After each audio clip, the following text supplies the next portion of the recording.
Les scientifiques en France ont dévoilé ce qu'ils ont qualifié d'intelligence cachée des plantes.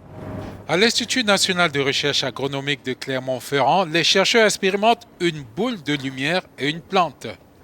Nourrie de plus de 90 néons, cette usine de Jonquille est installée en position horizontale dans une sphère de lumière blanche contraignante. Et quelque chose d'assez inattendu se produit. On a fait une expérience ici où on a mis de la lumière dans toutes les directions. C'est une boule de lumière et cette plante, quand on la positionne, eh bien, je la mets inclinée, horizontale, et la lumière, elle ne peut pas savoir où est le haut ou le bas avec la lumière. Et pourtant, si on prend cette plante-ci, qu'on a mis dans cette sphère hier soir, vous voyez qu'elle s'est complètement redressée vers le haut. Et donc ça veut dire que le haut, c'est pas avec la lumière qu'elle l'a trouvé, c'est qu'elle l'a trouvé avec un autre sens, et c'est le sens de la perception de la gravité. Et c'est ça qu'on va étudier maintenant.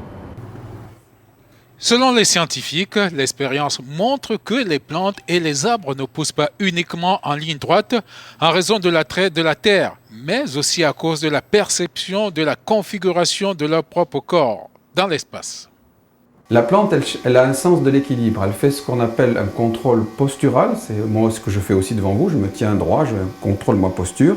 Elle aussi. Donc elle va combiner plusieurs informations. Elle va combiner l'information de la gravité, donc est-ce qu'elle est orientée par rapport à la gravité.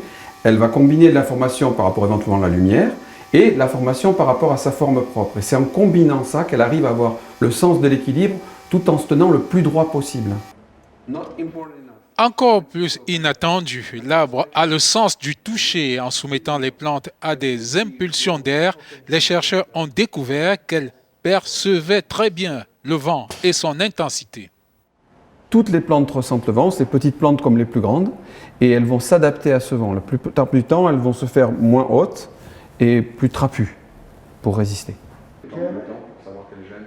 D'autres études démontrent en outre que les plantes sont capables de percevoir les sons et les odeurs, de distinguer leurs voisins et de communiquer avec eux grâce à une série de capteurs.